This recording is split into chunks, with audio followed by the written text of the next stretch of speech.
Nexplay, ditto. What happened last time? They're ready for an invade, but he got already Corki, Alistar, and Wukong there. They are ready for that invade to happen. 3v3 just in case, with Orianna actually having opportunity to go for a backup, but to a sacrifice of course he might be missing his CS in the middle lane. Instead, they're just gonna go for the other camps. Here we go. It looks like they're not stopping and just basically scaring this control away into his own jungle. No more jungle for the monkey, man. Yeah. Of course, also, they all hit level 2. They're all level 1 on the other side because they took the Raptors first. So now they just can't deny it away. They know this. Wukong already going back towards his Wolves camp, towards the bottom side of the map. So he's going to control that one instantly. But see, oh my god, wait, Joshi and Disaster pushing through mid. And they want to take that fight towards control. They don't want to allow him any redemption in this game. He's going to take a 1v2, get some nice damage. Heal off also with a golden staff. Oh my goodness, that is a bad start for that Wukong though, but Josh in here super low, needs to be very careful. I think he has what is this? What is this? Is a Clash Fiesta? A fiesta, yes, that's fiesta? We'll keep that word, fiesta. I think that's exactly it. Chili pops away Henry for a second, but contract time to respawn and join the fight. That's how long that was going on for. Oh well, okay. How do you break that down? You can't. It's just, hey, they were trying to really put behind the Wukong. They did have the level advantage, which I get, and they did find the frags, but control is going to be in a really scary position. But because they got a bunch of kills, it actually made up for that. They got 3-1 so far, so they're looking actually not that bad. Well, given what actually happened, you know, we got a 3v1 kill already. Definitely the rotation of both the junglers right now got disrupted. So they have to reset. And it is just quite unfortunate for Control, though, that he missed the red buff a while ago. Actually, kind of fair, though, because both of them died anyway, and them actually losing some buff, actually more of Control losing a buff, at least on the top side. Yeah, they did lose one of those buffs. It is not going to be the most impactful thing for the early game, so it's okay. Later on, mid-game, that's where things could get a little bit dicey. Then the bottom side, Arising with the Garen, going to go for the fight on top of Fout 1. I thought there was going to be a roam coming on through from Lulu and Vi, but it seemed like they're taking it a little bit slower. But also, Garen in this matchup is going to be rather interesting. Late game can have a huge smite with the ultimate, especially if he's also really tanky. So I think that here going for Garen, you can't go wrong with that. The thing is, compared to last matchup also, they do not have a character to lock it down. They do not have a Jarvan. They do not have also the Hextech ultimatum of a Camille, which Dewa was already not struggling up against a Camille, by the way, but without a Camille, he's just going to be jumping all over the place and being super slippery and hard to get your hands onto. So here, they need to get a game plan. You're looking at Nexplay. What are you going to do to pick down Dewa? Because if he gets ahead, you're never going to be able to kill him. For sure, only way is Joshi or maybe a Ryzen trying to go for a flank, but I can see it's more of Josh's responsibility to actually go for a flank onto Dewa, but that's gonna be looking scary because Hari is there, who might actually in the previous game did actually a really good job into giving Dewa protection. Things are getting a little bit dicey. Also, there we go, Garen top side. I want to also mention something really interesting because I seen in the chat someone said, haha, Maxman said the other day, Lulu is struggling. And that is out of context. I'm going to explain my point real quick once again, because Lulu is in this game, and I find it also very interesting in this type of conversation. In competitive, Lulu with the likes of Jinx or Kai'Sa tends to struggle, but Lulu with a very good dive character, such as Garen, such as Vi, works extremely good. So in this kind of matchup, having Disaster play this Lulu is fantastic to have. In competitive, it works really good, and it's been shown it time and time again. But with a Jinx, and also with a Kai'Sa, it tends to not work all that great, unfortunately. So that is it. That was my point, just to make sure there was not said out of context, and people do not think I'm a big dummy dumb. But also, we're going to have a 5-man push coming on through from BTR on the Infernal Drake. Joshi might go for the steal. Here we go with bullet time. Will this actually be enough to go for the Infernal Dragon? Apparently not, but instead, Nexplay Esports try their best to go for a risky attempt, but they did manage to go for a nice push up top as well as in the mid. Placed the minion waves back Holofat in the bottom lane. Oh, look at that Corki dying onto the hands of the members. Team Nexplay, they're not yet even done. This 2v3 situation is still about to happen, though. Cyclone is in there coming from the Wukong. They're going to be taking down that Misfortune as well. But the first turret is going to go onto the side of Team Nexplay. Easy pickup overall, headbutt into it. Also, Fab going to get some really good damage onto it. But they did do a turret trade-off. As also in the top side, you have yourself Chully picking up that one with the... with who was it? Was the Vi? I'm not even sure. He picked it up with someone in the top lane regardless. Didn't have time to see who it was. But that's going to be an even trade. Also, in terms of gold, that's going to make things not really fully even, but it's going to help them not fall further behind for Nexplay. Because currently the gold lead is up to a juicy 2,000, making his way slowly but surely towards 3,000. Looking for it. Onto Harry into the mid lane. They're going to dive on through, but the ultimate's not there. And the backup, though, is in here. Look at that pulverize coming off, rather headbutt coming off from the Alistar. Unfortunately, though, they still have the dashes to back away and just go back to safety. But I'm liking the push of Team Nexplay Esports onto the top side. Unfortunately, though, they got poked a little bit. They have to back away and reset just before that. Rift Herald goes up. Oh, this is an objective again that they might miss. Yeah, this is going to be a really important one. Herald, especially if they can crack open the mid lane, that would be amazing for BTR to continuously keep that advantage for themselves. But Celestial Expansion coming on through to zone away for Chuli. They're going to try and take it down, but you know it's going to get contested. But Corki is nowhere to be seen. This is a 5v4 here, Kasaya. Oh, man. Well, that was quite unfortunate. I thought they were really going to go for it, but like we mentioned, Corki isn't there.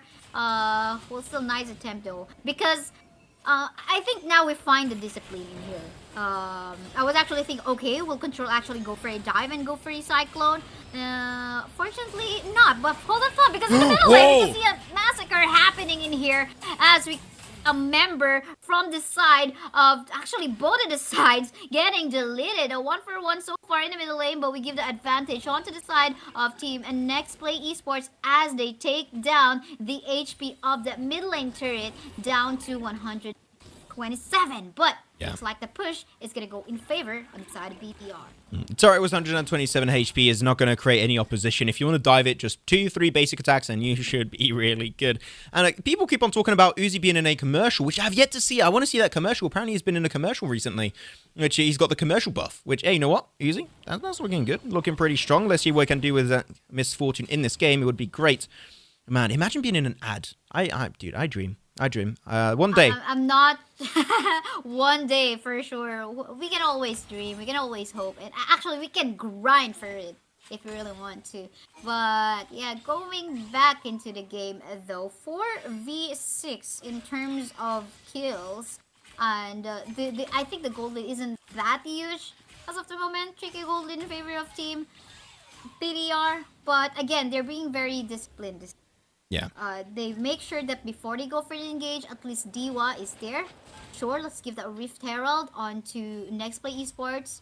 And in a way, it was Nexplay Esports wasting it actually, not being able to go for a push in the middle lane turret. It's almost a proc coming out on them. But overall, going back to your point you just mentioned, I did not want to fight without Diwa. I think that's great. They're like, okay, we do not have Diwa. He's our big win condition. He's doing a lot of the damage for us. So we're just not going to take the fight. Sure, we might lose mid-turret off of the battle of them taking the Herald, but that is a risk they are willing to take, and I think that was a good shot calling and IGLing from BTR in general. But now, Mountain Drake, they got the Inferno earlier, coming in the way of BTR Infinity, and now they're looking for the second Drake in a row. You know he's going to be contested. Misfortune a little bit far away. Gragas and also Aurelion Sol nowhere to be seen. So this is going to be a 4v4 in the bottom side. 4v5. And here we go. Bullet time has already been used as well, just to CC all the members of Team Nexplay Esports. But then again, look at the massive damage coming from the critical hits of that Misfortune. In the top side though, Gragas hasn't joined the party as of yet. A flash shot coming out from Uzi. Oh, look at that Diwa still going for a play. And now I think Uzi is actually go for a super route in this time because Diwa is gonna take him down. And now this is BDR actually in a better position in going for another turret take, at least potentially. We're gonna leave it alone though. Yeah, Diwa, this guy, all the peeling that's set up from BTR, if it's by the shockwave of Henry, if it's by the also headbutt pulverize from Harry, control with the shockwave, also the barrels to knock back from Fab, plus the slow and also the belly bump to try and get some extra CC on the table. All of that has the intention to set up a fight properly for DIWA. And he finished that fight almost full HP. It was like 80% HP at the end, which is amazing to think, especially of how long that fight was currently happening. And the reason why is because, just like I mentioned earlier, the point was they do not have a Hextech ultimatum. They have no way to lock down DIWA to deny him mobility away. And so DIWA is just free to do whatever the hell he wants. And because of that, he's currently in a really good spot. He's 4-2-3, which is not the best KD, but in gold alone, he is so far ahead. Someone just died in the bot, so there's no more assist that might come from an Aurelion Sol. Gragas just basically bursted him down, and more bursts coming in here by the Orianna. This is what I'm talking about. I mean, finally, this is the Orianna-Gragas combo in the same composition working for BDR. It was just quite hard from a while ago because of the Lee Sin as well as the Orianna getting punished earlier on, but this time it is definitely working. And looks like this is a game that Team BDR can be really proud of. It's very clean. It is, I mean, it's very disciplined. Yeah. Overall, a really good discipline coming on through. Control, a little bit deep with a Monkey, taking a 1v1 with Chili, but they're going to be both very respectful, moving away from each other. No biggie there. So, I'm looking at the optimization so far, seeing what's happening. You have yourself a Stasis coming out from the Vi, which I think is great. Also, Stasis from the Aurelion Sol. But on the other side, you also have a Stasis coming out from DIWA, which is also going to increase his survivability. And like last game, he had himself a GA. So the moment he's going to get that GA, his survivability is going to an extra notch go up there through the roof, and he's going to be so hard to kill if they're even able to proc the GA, because so far they've been struggling to do so. And I keep on hammering down this point of DIWA being the win condition, because it truly is. And on top of it, Control and Henry have been able to synergize so well with the Cyclone Shockwave Wombo combo, which is it's an OG combo in Wild Rift and even in League of Legends PC at that, and they execute it extremely well. So overall, I think that this is a game where there's still some comeback potential. Nexplay can make it happen, but as we said here, Kasai, we would love to go to a game 3, and seems like BIGETRON might just be giving us that golden opportunity to go to a third game. That is for sure, especially that Nexplay Esports is having a hard time on taking that DIWA from the backline. Again, we have to give props onto Harry's job being done so well, just making sure that DIWA is well protected, Pulverize being available, and even that headbutt available as well, just to kick away the members of Team Nexplay Esports trying to go for a dive onto DIWA. And at the same time, again, the Gragas hurts a lot already. So was the Orianna.